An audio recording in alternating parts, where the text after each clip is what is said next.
آج ہمارا آپ کے سامنے صرف 1 پوائنٹ ایشو ہے، اور وہ ہے خان صاحب کے ساتھ ملاقات، اس کی سیکیورٹی، اس کے جان کو خطرہ اور اڈیالہ جیل کی صورتحال پہ۔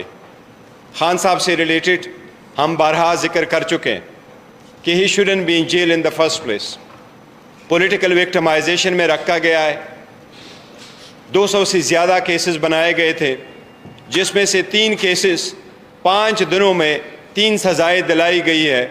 وہ پورے دنیا کے سامنے کہ غیر آئینی غیر قانونی طریقے سے ٹرائل کنکلوڈ کر کے جو سزائیں میکسیمم تھی وہ سزائیں دلوائی گئی تھیں، وہ سب دنیا نے دیکھا ہے۔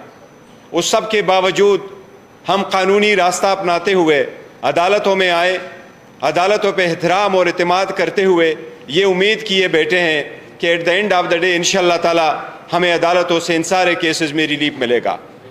لیکن پہلی سزا کے بھی جب سزا ہوئی تھی اور اڈیالہ جیل میں ہی رکھنا تھا تو خان صاحب کو ڈائیورٹ کر کے اٹک جیل میں رکھا گیا تھا۔ بعد میں پٹیشن پہ خان صاحب کو اڈیالہ جیل واپس لایا گیا۔ اس کے ساتھ ہی بی بی صاحبہ کی بھی کنوکشن ہوئی تھی، تو کسی ریکویسٹ کے بغیر، کسی پرمیشن لیے بغیر، کسی کو کانفیڈنس میں لیے بغیر، کسی کو اطلاع کیے بغیر بی بی کو آئسولیشن میں رکھا گیا، ایک کمرے میں بند کیا گیا، سارے شیشوں کو بھی بند کیا گیا، اور وہ اپنے گھر میں یہ کہا گیا کہ وہ نظر بند ہے، جبکہ ہم سمجھتے ہیں اڈیالہ کی حالت اس سے بھی زیادہ بہتر ہوتی اگر وہ وہاں ہوتی تو۔ خان صاحب سے ریلیٹڈ اسپیسیفکلی آپ کے گوشت گزار کروا رہے ہیں کہ ان سے ملاقاتوں کے سلسلے میں 10 پٹیشنیں فائل ہوئی تھی آن اینڈ آف اسلام آباد ہائی کورٹ میں۔ اسلام آباد ہائی کورٹ نے پرمیشن دے دی تھی، اور یہ مسئلہ طے ہو گیا تھا کہ ٹیوزڈے والے دن اور تھرسڈے والے دن خان صاحب کے ساتھ روٹین کی ملاقات ہوا کرے گی۔ اس کے علاوہ جس دن کوئی کیس لگا ہو اس کیس میں متعلقہ وکلاء اور پرمیشن لیے جو باقی وکلاء ہوں گے وہ بھی ساتھ جائیں گے۔ خان صاحب نے خود ایک لسٹ پرووائڈ کر دی تھی جس میں 8 وکیلوں کا، بعد میں اس میں 10 وکیل آئے تھے، ان کا نام دیا گیا تھا کہ وہ کسی بھی وقت خان صاحب کے ساتھ مشورے کے لیے آ سکتے ہیں۔ یہ خان صاحب کا ایک آئینی اور قانونی رائٹ ہے۔ اس کے بعد ہم نے ایک درخواست گزاری اور جیل انتظامیہ نے 6 بندوں پہ مشتمل، حال دو ہمیں وہ موقع نہیں ملا گیا جو رولز کے مطابق ہمیں آئسولیشن میں ملنا تھا، وہ 6 بندوں کی بات طے ہوئی کہ وہ ملاقات کر سکیں گے۔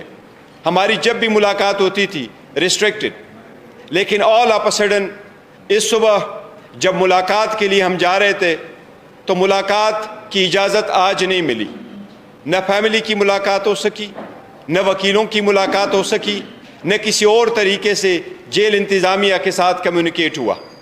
یہ البتہ بتایا گیا کہ 2 ہفتے کے لیے ایک بلینکٹ قسم کی ریسٹرکشن لگائی گئی ہے، اور وہ بہانہ یہ بنایا گیا ایکسکیوز کہ دہشت گردی کا خطرہ ہے۔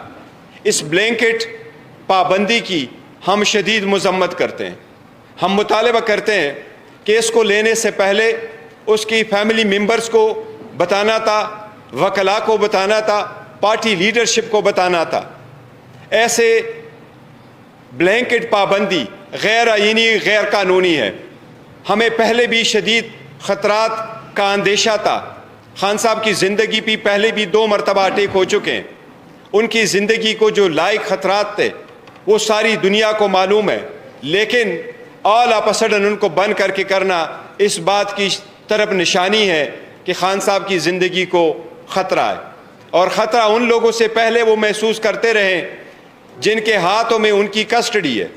اس لیے اس کے فل فلیج انویسٹیگیشن ہونے چاہیے، اور ہم مطالبہ کرتے ہیں کہ کل تک ہماری ایکسس بائی آل مینز بنایا جائے تاکہ ہم خان صاحب کے ساتھ ملاقات کر سکیں۔